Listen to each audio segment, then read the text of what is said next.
guys, Chris Wishbone here from the Hockey Buys, here with Zach Power. Today we're going to talk about what we think of round 3 so far. Like, it's only been about 2 or 3 games in, but like we have some shit we want to talk about. Like, what do you think about the Pittsburgh series so far, Zach? Yeah, like in most series we've started to see the team switch to the opposite ice. I want to talk about Pittsburgh first because Phil Kessel has been so hot recently. He's been playing phenomenal. He has points in 19 of his last 20 playoff games or something like that. He's been playing phenomenal. Like, he's not used to being played in the playoffs. Is this a big difference for him? Well, I think Phil Kessel, the big difference is he's playing on the third line, and obviously he has good chemistry with players like Carl Hagman and Nick Bonino, and they're getting a lot of points from not playing against the other team's top players. I do believe Phil Kessel is having a great playoffs, and he's been a big factor to Pittsburgh ahead in the series 2-1 against the Tampa Bay Lightning. So strange series where goaltending has been an issue. What's on the go? Yeah, well, Ben Bishop was injured. That is irrelevant because like if he was playing, I doubt he would have very much issues. But Matt Murray, young goalie, getting tired in the playoffs. Like, what do you think about him?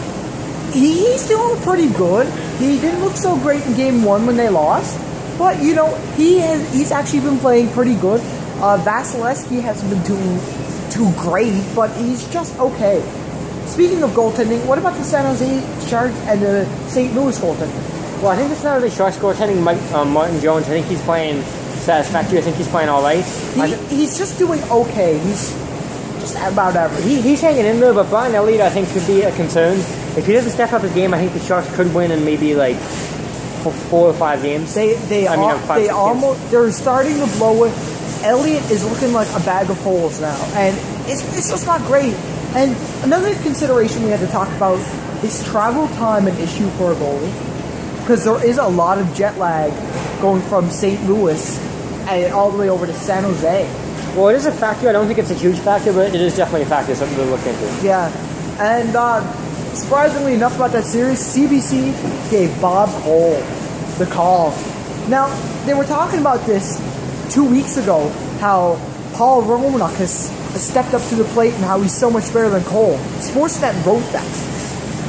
And now Cole is stepping up to the plate. He's playing to the caliber. What do you think? Well, I guess the people want Bob Cole. You know, he's the better announcer in my opinion. And like, I don't mind Romanuk, but I do think Bob Cole is better announcer. You know what I mean? Scre! Okay.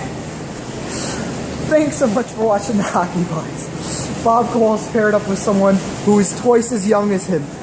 I'm Zach Power from the Hockey Buys with Chris Wishbone, who's actually like similar in age. Thanks so much for watching the Hockey Buys. Let's go. Scre!